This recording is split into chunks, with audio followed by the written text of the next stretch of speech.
2 Chroniques, chapitre 5. Ainsi fut terminé tout le travail que Salomon avait fait faire pour la maison de l'Éternel. Il apporta ce que son père David avait consacré, l'argent, l'or et tous les ustensiles, et le déposa dans les trésors de la maison de Dieu. Alors Salomon rassembla à Jérusalem les anciens d'Israël et tous les chefs des tribus, les chefs de famille des Israélites, pour déplacer l'arche de l'alliance de l'Éternel depuis la ville de David, c'est-à-dire Sion. Tous les hommes d'Israël se réunirent auprès du roi pour la fête des tentes, qui se célèbre le 7e mois. Lorsque tous les anciens d'Israël furent arrivés, les Lévites portèrent l'arche. Ils transportèrent l'arche, la tente de la rencontre, ainsi que tous les ustensiles sacrés qui étaient dans la tente. Ce furent les prêtres et les Lévites qui les transportèrent. Le roi Salomon et toute l'assemblée d'Israël convoquée auprès de lui se tinrent devant l'arche. Ils sacrifièrent des brebis et des bœufs en si grand nombre qu'ils ne purent être ni comptés ni recensés. Les prêtres amenèrent l'arche de l'alliance de l'Éternel à sa place dans le sanctuaire du temple, dans le lieu très saint, sous les ailes des chérubins. Les chérubins avaient les ailes étendues sur l'emplacement occupé par l'arche et ils couvraient le coffre et ses barres. On avait donné aux barres une longueur telle que leurs extrémités se voyaient à une certaine distance de l'arche, devant le sanctuaire, mais pas de l'extérieur. Telle a été la place de l'arche jusqu'à aujourd'hui. Il n'y avait dans l'arche que les 2 tables que Moïse y avait déposées à Horeb, lorsque l'Éternel avait fait alliance avec les Israélites à leur sortie d'Égypte. Les prêtres sortirent du lieu saint. En effet, tous les prêtres présents s'étaient consacrés sans tenir compte de l'ordre des classes. Tous les Lévites qui étaient musiciens, Asaph, Héman, Jéduthun, leurs fils et leurs frères, se tenaient habillés de fin lin à l'est de l'autel avec des cymbales, des luths et des harpes. Il y avait avec eux 120 prêtres chargés de sonner de la trompette. À ce moment-là, ceux qui sonnaient de la trompette et ceux qui chantaient, s'unissant d'un même accord pour célébrer et louer l'Éternel, firent retentir les trompettes, les cymbales et les autres instruments, et ils célébrèrent l'Éternel par ces paroles. Il est bon, oui, sa bonté dure éternellement. Alors le temple, la maison de l'Éternel, fut rempli d'une nuée. Les prêtres ne purent pas reprendre leur service à cause de la nuée. La gloire de l'Éternel remplissait en effet la maison de Dieu. 2 Chroniques, chapitre 6. Alors Salomon dit : L'Éternel a déclaré vouloir habiter dans l'obscurité. Et moi, j'ai construit une maison qui sera ta résidence, un endroit où tu habiteras éternellement. Puis le roi se retourna et bénit toute l'assemblée d'Israël qui se tenait debout. Il dit : Béni soit l'Éternel, le Dieu d'Israël, qui de sa bouche a parlé à mon père David et qui accomplit par sa puissance ce qu'il avait déclaré. Il avait dit : Depuis le jour où j'ai fait sortir mon peuple d'Égypte, je n'ai pas choisi de ville parmi toutes les tribus d'Israël pour qu'on y construise une maison où réside mon nom, et je n'ai pas choisi d'homme pour qu'il soit le chef de mon peuple d'Israël, mais j'ai choisi Jérusalem pour que mon nom y réside, et j'ai choisi David pour qu'il règne sur mon peuple, Israël. David, mon père, avait l'intention de construire une maison en l'honneur de l'Éternel, le Dieu d'Israël, et l'Éternel a dit à mon père David : Tu as eu l'intention de construire une maison en l'honneur de mon nom, et tu as bien fait. Seulement, ce ne sera pas toi qui le feras, ce sera ton fils, celui qui est issu de toi, qui construira cette maison en l'honneur de mon nom. L'Éternel a accompli la parole qu'il avait prononcée. Je me suis élevé à la place de mon père David et me suis assis sur le trône d'Israël, comme l'avait annoncé l'Éternel, et j'ai construit cette maison en l'honneur de l'Éternel, le Dieu d'Israël. J'y ai placé le coffre qui contient l'alliance de l'Éternel, l'alliance qu'il a conclue avec les Israélites. Salomon se plaça devant l'autel de l'Éternel, en face de toute l'assemblée d'Israël, et il tendit ses mains. En effet, il avait fait faire une estrade en bronze et l'avait fait installer au milieu du parvis. Elle faisait 2,5 mètres de long et de large et 1,5 mètre de haut.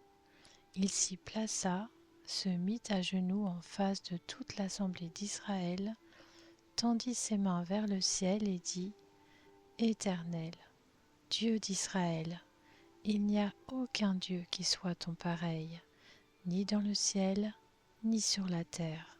Tu gardes ton alliance et ta bonté envers tes serviteurs, envers ceux qui marchent devant toi de tout leur cœur. Ainsi, tu as tenu parole envers ton serviteur David, mon père. Ce que tu avais déclaré de ta bouche, tu l'accomplis aujourd'hui par ta puissance.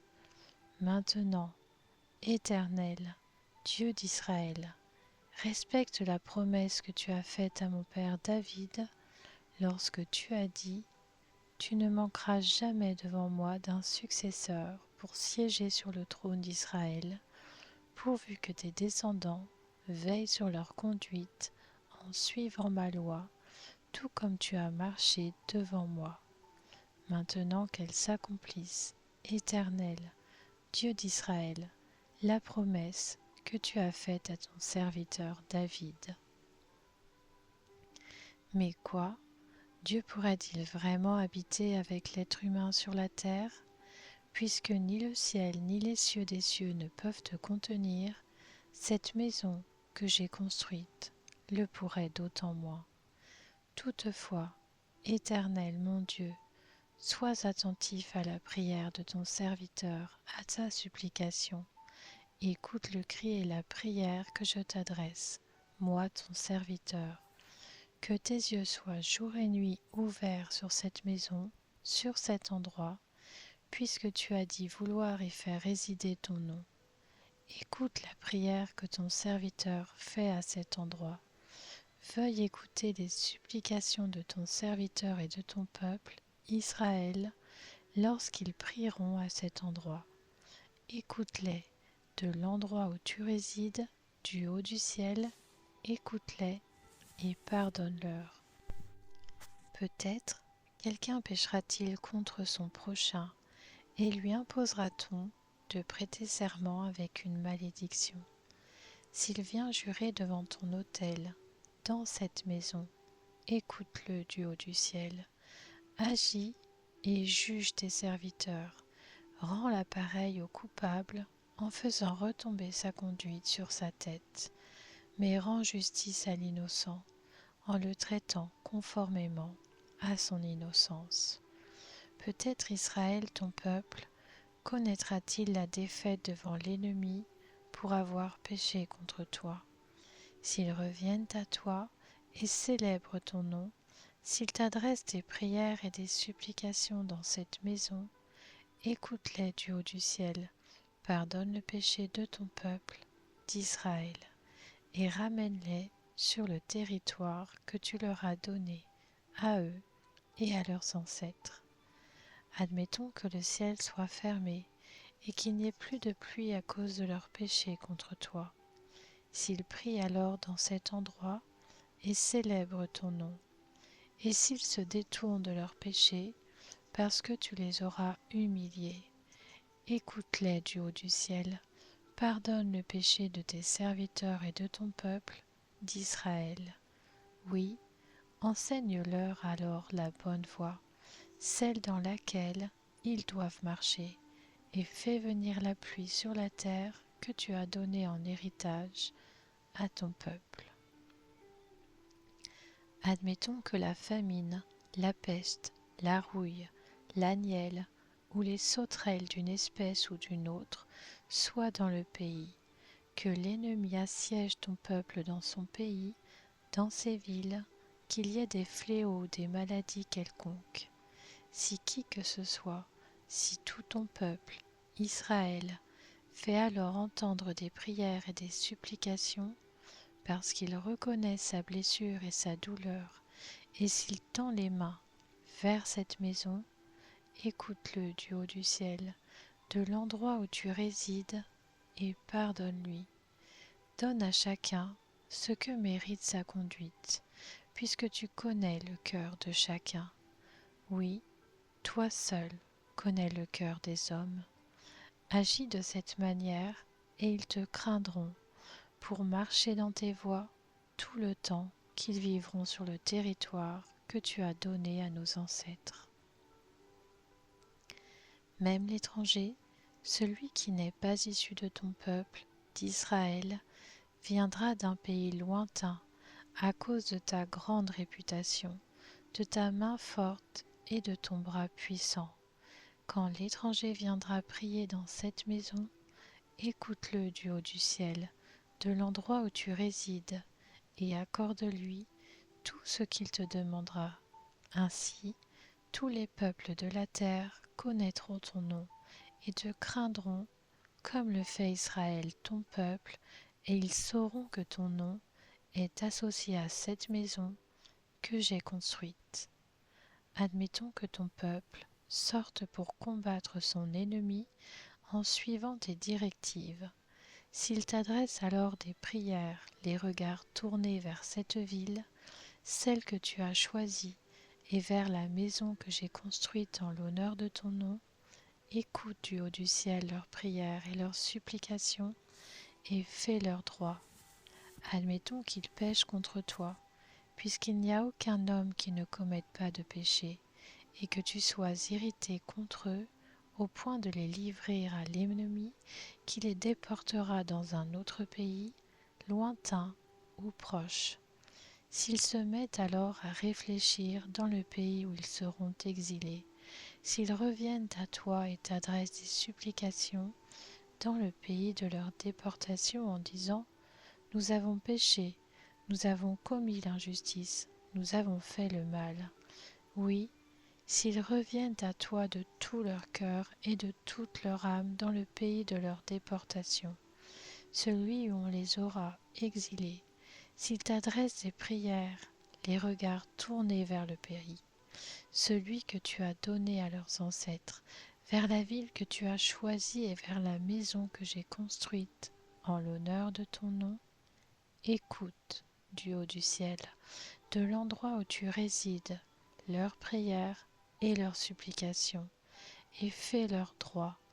Pardonne à ton peuple ses péchés contre toi. Désormais, mon Dieu, que tes yeux soient ouverts et tes oreilles attentives à la prière faite à cet endroit. Et maintenant, Éternel Dieu, lève-toi, viens à ton lieu de repos, toi et l'arche où réside ta force. Que tes prêtres, Éternel Dieu, aient le salut pour habit, et que tes fidèles se réjouissent de leur bonheur. Éternel Dieu, ne repousse pas celui que tu as désigné par onction. Souviens-toi des grâces promises à ton serviteur David. 2 Chroniques, chapitre 7. Lorsque Salomon eut fini de prier, le feu descendit du ciel et brûla l'holocauste et les sacrifices, et la gloire de l'Éternel remplit le temple. Les prêtres ne pouvaient entrer dans la maison de l'Éternel, car la gloire de l'Éternel la remplissait. Tous les Israélites virent descendre le feu et la gloire de l'Éternel sur le temple. Ils s'agenouillèrent, le visage contre terre, sur le pavé. Ils adorèrent et célébrèrent l'Éternel en disant « Il est bon, oui, sa bonté dure éternellement. Le roi et tout le peuple offrirent des sacrifices devant l'Éternel. Le roi Salomon offrit 22 000 bœufs et 120 000 brebis en sacrifice. C'est ainsi que le roi et tout le peuple firent la dédicace de la maison de Dieu. Les prêtres se tenaient à leur poste, ainsi que les Lévites avec les instruments fabriqués en l'honneur de l'Éternel par le roi David, pour célébrer l'Éternel en chantant. Oui, sa bonté dure éternellement, d'après le cantique que David leur avait transmis. Les prêtres sonnaient de la trompette en face d'eux, et tout Israël était là. Salomon consacra le milieu du parvis qui se trouvait devant la maison de l'Éternel. En effet, c'est là qu'il offrit les holocaustes et les graisses des sacrifices de communion, parce que l'autel en bronze qu'il avait fait faire ne pouvait contenir les holocaustes, les offrandes et les graisses. Salomon célébra la fête des tentes à ce moment-là, et tout Israël avec lui, pendant 7 jours. Une grande foule était venue des environs de Hamath jusqu'au torrent d'Égypte. Le lendemain, ils eurent une assemblée solennelle, car ils avaient célébré la dédicace de l'autel pendant 7 jours, puis la fête pendant 7 autres jours. Le 23e jour du 7e mois, Salomon renvoya le peuple chez lui. Ils étaient remplis de joie et avaient le cœur content pour le bien que l'Éternel avait fait à David, à Salomon et à Israël son peuple. Lorsque Salomon eut terminé la maison de l'Éternel et le palais royal et qu'il eut réussi à accomplir tout ce qu'il avait décidé de faire dans la maison de l'Éternel et dans sa propre maison, l'Éternel lui apparut pendant la nuit et lui dit : « J'exauce ta prière et je choisis cet endroit comme le temple où l'on devra m'offrir des sacrifices.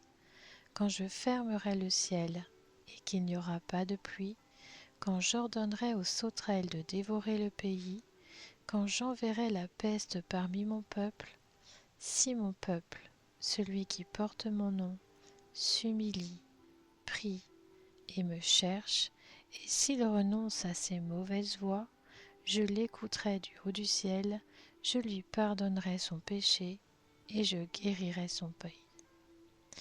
Désormais, mes yeux seront ouverts et mes oreilles attentives à la prière faite à cet endroit. Maintenant, je choisis et je consacre cette maison pour que mon nom y réside éternellement, et j'y aurai toujours mes yeux et mon cœur. Quant à toi, si tu marches devant moi, comme l'a fait ton père David, en accomplissant tout ce que je t'ai commandé, si tu respectes mes prescriptions et mes règles, j'affermirai ton autorité royale, comme je l'ai promis par alliance à ton père David, lorsque j'ai dit : tu ne manqueras jamais d'un successeur qui exerce la domination en Israël. Si en revanche, vous vous détournez de moi, si vous abandonnez les prescriptions et les commandements que je vous ai donnés, mais que vous allez servir d'autres dieux et vous prosterner devant eux, je vous arracherai de mon territoire que je vous ai donné, je rejetterai loin de moi cette maison que j'ai consacrée en l'honneur de mon nom, et j'en ferai un sujet de proverbes et de railleries parmi tous les peuples. Si important qu'a été ce temple, toute personne qui passera près de lui sera dans l'étonnement et dira : pourquoi l'Éternel a-t-il traité de cette manière ce pays et ce temple ? Et l'on répondra : c'est parce qu'ils ont abandonné l'Éternel, le Dieu de leurs ancêtres, qui les avait fait sortir d'Égypte, parce qu'ils se sont attachés à d'autres dieux, se sont prosternés devant eux et les ont servis. Voilà pourquoi il a fait venir tous ces malheurs sur eux. 2 Chroniques, chapitre 8. Au bout de 20 ans, Salomon avait construit la maison de l'Éternel et son palais. Il reconstruisit alors les villes que lui avait données Hiram et y installa des Israélites.